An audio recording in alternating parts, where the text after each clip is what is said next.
Hello and welcome to another episode of the Fatherhood HQ podcast. Now, on today's episode, we want to talk about building and raising emotionally strong children, especially in a world that is eagerly offended.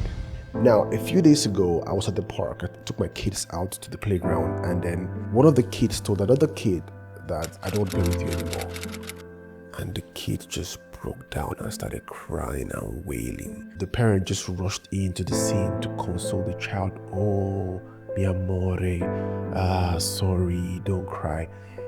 Almost as though another child not wanting to play with your child was a major life trauma. And that is reminiscent of the world we live in right now. And I felt this would be a good topic for us to trash on today's episode of the podcast.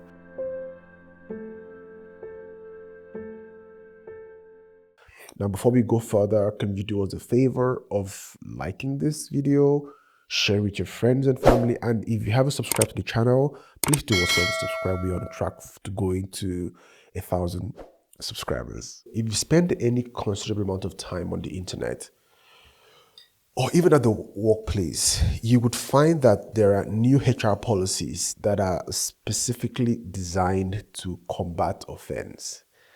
There are protected classes of people that are being shielded from offense. And I am not here to say those people aren't supposed to be protected, because we live in a very vile world. However, because those systems exist, there has come to the fore a mindset of, oh, I can afford to go through life without being offended, without being challenged, without being called out for my own even bad behavior.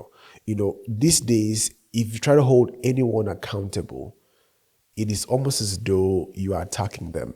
And our kids see these things. Our kids are experiencing the world as it's being lived out by people around us. And then what happens when we raise kids that have not been taught resilience, have not been taught fortitude, have not been taught how to take the emotions and put it under? The apostle Paul said that he puts his body under, meaning that, yes, my emotions are valid, my feelings, my bodily proclivities are valid. However, I have sustained the ability to put it under control. It is not very uncommon to go to the mall or to go to the cinema or anywhere and see kids throw temper tantrums. And then you see parents falling all over themselves trying to pamper a badly behaved child. Now, I don't exactly blame the kids for throwing the tantrum. I blame the parents for creating such an enabling environment that kids feel like the only way they can get their parents' attention is by throwing a tantrum. The only way they can get what they need is by throwing a tantrum. And if they throw it frequently enough and get successful responses from their parents frequently enough, it becomes an established behavior. Now, you would see the same kids grow into adulthood and then go to the workplace. And just because your colleague refuses to bend to your whims and caprices, the colleague becomes a toxic colleague. But it all boils down to what we do as parents. And today on the episode, I want to give us a few suggestions of what we could do as parents to help our kids manage their emotions better and function more effectively and efficiently in a very sensitive world. One of the things I do personally is to allow our kids to fail safely. I create within my household and our life generally a system that allows my kids not to be shielded from failure. I go to the store every so often to buy puzzles for my kids, and I progressively increase the difficulty of the puzzles because, one, I know they like puzzles, and I realize that they get very frustrated when they can't figure out how the puzzle pieces work. My son, who is about 2 at the time of recording this video, is very interested in building Legos. And then sometimes when his Lego crumbles, he's very frustrated. And then I like the fact that he's expressing his emotions. But my job as a father isn't to step in immediately and try to solve all of his problems. No, I allowed them, himself and his elder sister, Zain, to fail. Sometimes I go the extra mile to hiding some pieces of the puzzle just to see how they regulate their emotions when they don't get their way. Sometimes I restrict the number of hours they get to watch TV. Sometimes I restrict, like putting restrictions in their life, not as a way of punishing them, but as a way of creating a semblance of hardship. Allowing your kids to fail every so often, allowing your kids to bruise their knees, allowing them to get hurt, allowing them to cry their heart out, not always having to step in immediately to console them, is, in my estimation, a very practical and valuable tool that every parent should have in their toolbox. The world that your kids are going into is unfortunately a very, very brutal world. It is emotionless. The offices they're going to work is going to be, steeped in politics, in biases, in all sorts of bigotry. And if you have created an environment in your home where failure is not allowed, the kids do not have it in them to fail and fail forward. So if you are a father, if you're a parent watching this, I will definitely encourage you to allow your kids to fail every so once in a while.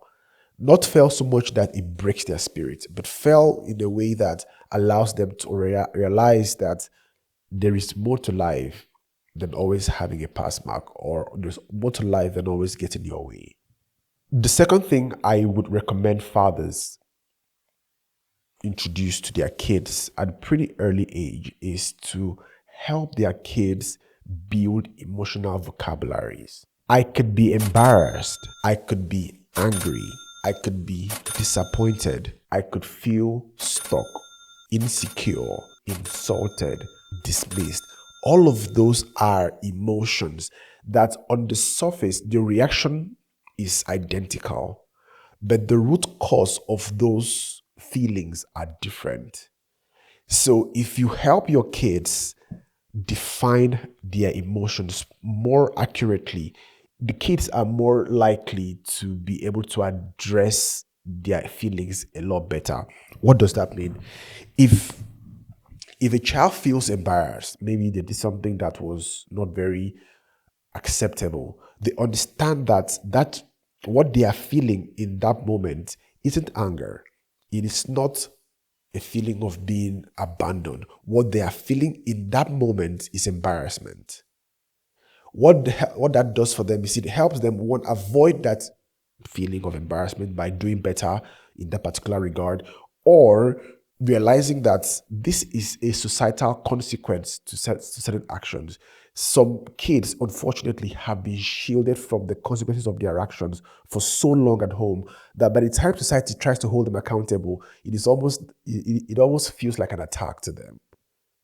The second thing that defining emotions will do for your kids is allow them to be more articulate to a third party influence in that feeling.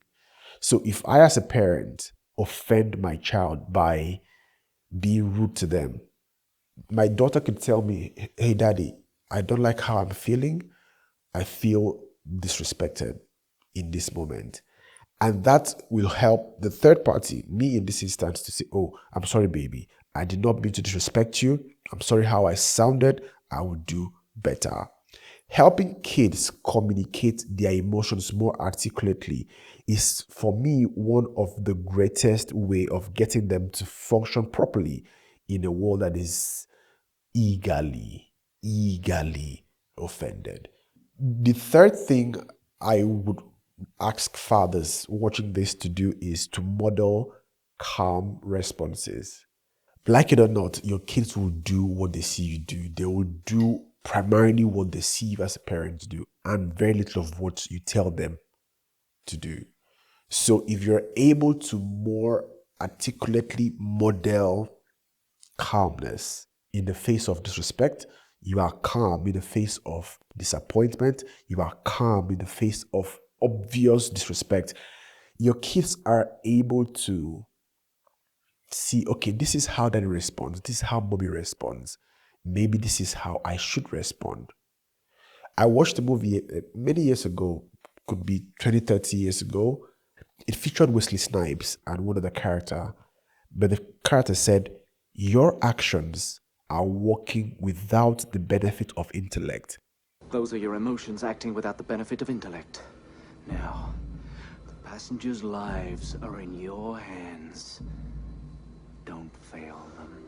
I was a child when I heard that line, but the more I grow, I realize that more often than not, people tend to allow their emotions to override their right thinking.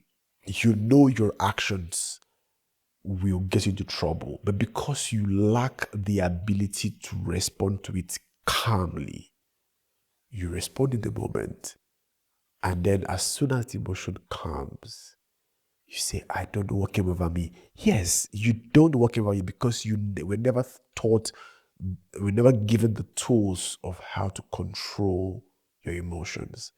So as parents, I actively encourage us to model calmness to our kids. You don't always have to shout at them. You don't always have to respond to their bad behavior in the moment. Because if you do, it is hard for them to understand that your disciplinary action comes from a place of love.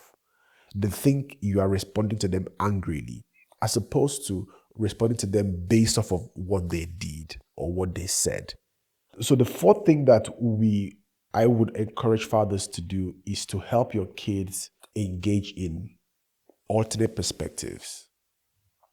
So I get on the train, and then someone of a different race refused to sit on the same row with me. The first instinct for some persons would be, oh, that person is racist. But there's it's an alternate perspective. What if that person didn't have a shower at home before he or she left his or her house? And the person is feeling very insecure about their personal hygiene. So they don't want to come sit close to you so they don't feel embarrassed the entire time. Or maybe they just don't want to sit next to anyone. Maybe they are going through a moment and they need some privacy. That ability to see things from an entirely different perspective, it helps because it allows you to extend grace to the next person. It allows you to understand that life isn't always black and white, that there are tons of gray areas around people's behavior. At the same time, it allows you not to become controlled. I read somewhere, I can't remember who said this, but the quote goes like this: if you are never truly free, if you always have an emotional response to everything, if you are able to see things from several perspectives at the same time and teach your kids the same, they are more likely to function more adequately in society. Because what happens when they get to their office is when they are passed off for a promotion, they don't take it personal. They realize maybe there's a reason for that. Maybe a colleague speaks to them in a tone that they do not really appreciate. They don't respond in the moment. They could give the colleague grace that, or maybe he or she is going through a season, or he or she is going through something that's informed their behavior.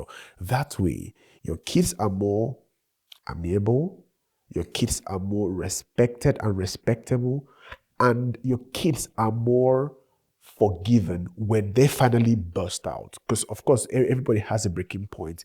But if you are always responding, people don't take you serious anymore. But if you've had a track record of being cool, calm, and collected, the day you finally respond, people tend to see, oh, snap, maybe we pushed too hard, or maybe we overstepped.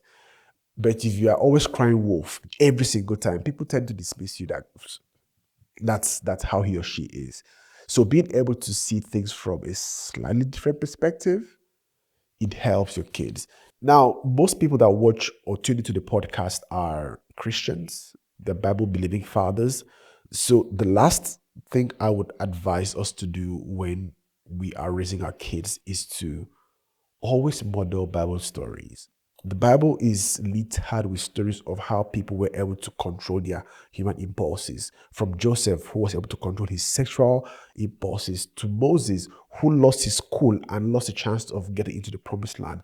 There are tons of Bible stories that can model temperance to your kids. And if you've done what I hope you have by introducing your kids to the Bible early enough, it also gives them an additional layer of support that when they are in their emotions, they can reference a Bible story, a Bible character who had a similar feeling and could model a similar response. You know, people do, what would Jesus do? Well, Jesus wasn't the only one that was recorded in the Bible. There were other people that were captured in the Bible, and their response and their behavior could also serve as a solid basis on how we live our lives. If you found any form of value in this video, I would encourage you again to like this video, drop a comment of how you feel kids could be trained to be more emotionally intelligent and more resilient. At the same time, subscribe if you haven't. Thank you for tuning in, and I hope to see you in the next one. Peace.